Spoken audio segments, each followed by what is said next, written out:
Осомничениот прилепски џудо тренер имал уште најмалку 2 други жртви помеѓу своите малолетни ученички пред кои блудничал или им се втурнувал да ги бакнува и да врши други сексуално насилни дејствија, искористувајќи ја својата положба како нивни тренер. Се последните информации од Прилепското основно јавно обвинителство, а објавени на еден портал. Истрагата досега не открила дали трите девојчиња биле силувани или пак станувало збор само за недолични сексуални дејствија.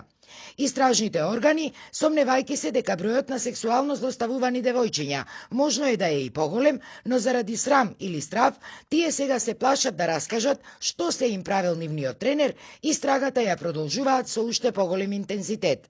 Во меѓувреме, Прилепскиот основен суд го прифати предлогот на надлежниот јавен обвинител и на 46 годишниот џудо тренер му одреди 30-дневен притвор, откако викендов родител на негова 15 годишна ученичка пријавил дека средовечниот тренер вршел полови напади врз неговата ќерка.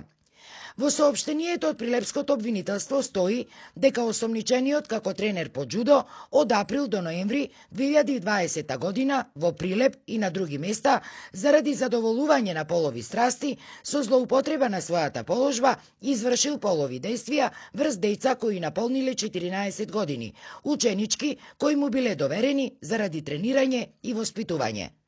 Инаку дотичниот тренер со тренирање на ученици во боречки вештини се занимава подолго од 30 години, а од 2014 година е и тренер на еден престижен џудо клуб од Прилеп, во кого во моментов тренираат преку 30 на деца, од кои повеќето се женски. Заради успешноста на клубот, тој често заедно со своите ученички патувал и надвор од земјава. Тренерот е семеен човек и татко на 2 ќерки. Со овие обвиненија, според кривичниот законник на Република Македонија, Прилепскиот џудо тренер се соочува со затворска казна од најмалку 10 години.